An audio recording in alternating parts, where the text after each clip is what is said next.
So far, every source in our circuits has been independent. A battery supplies a fixed voltage regardless of what's happening elsewhere. But some sources depend on another voltage or current in the circuit. We call these dependent sources, also known as controlled sources. Their symbol is a diamond shape, unlike the circle used for independent sources. There are four types. A voltage-controlled voltage source, VCVS, produces a voltage proportional to another voltage. A current-controlled voltage source, CCVS, produces a voltage proportional to another current. A voltage-controlled current source, VCCS, produces a current proportional to another voltage.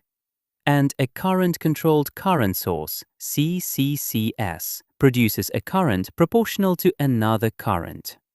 These show up everywhere in transistor models and amplifier circuits.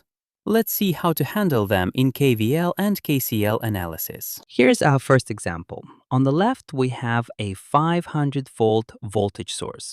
Along the top, a 5-ohm resistor carries a current Ix flowing to the right. In the center, a 20-ohm resistor carries a current I0 flowing downward. The voltage across the 20-ohm resistor is V0. On the right side, there's a dependent current source shown as a diamond. It produces a current equal to 5 times Ix, directed upward. Our goal is to find Ix, I0, and V0. Let's solve this step by step. First, apply KCL at the top right node. The current entering from the top is Ix. The dependent source pushes 5Ix upward into the same node. The current leaving downward through the 20-ohm resistor is I0. So I0 equals Ix plus 5Ix, which simplifies to 6Ix. Next, apply KVL around the outer loop. Starting from the 500-volt source, 500 minus 5 times Ix minus 20 times I0 equals 0. Now substitute I0 equals 6Ix. 500 minus 5Ix minus 20 times 6Ix equals 0. That's 500 minus 5Ix minus 120Ix.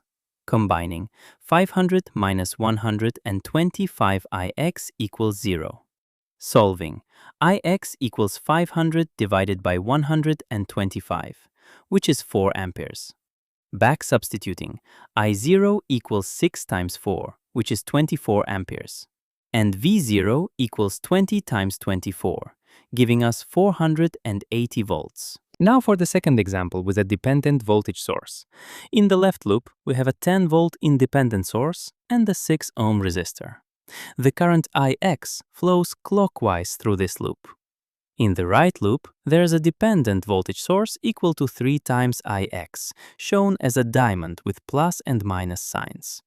The right loop also has a 2-ohm resistor at the top carrying current I0 and a 3-ohm resistor on the right side.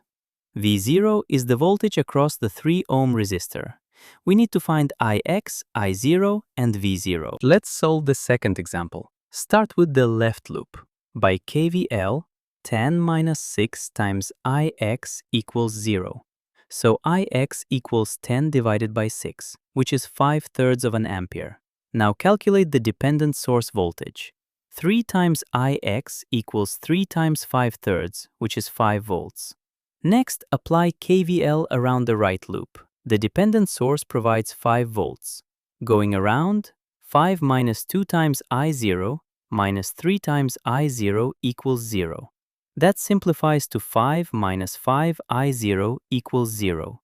So I0 equals 1 ampere. Finally, V0 equals I0 times 3, which is 1 times 3, giving us 3 volts. Let's recap what we learned. Dependent sources use a diamond symbol, and their value depends on another circuit variable. There are 4 types: VCVS, CCVS, VCCS, and CCCS. When solving, treat the dependent source like any other source in KVL and KCL. But remember to express its value in terms of the controlling variable. Then substitute and solve the system of equations as usual. In the next lesson, we'll explore delta y transformation.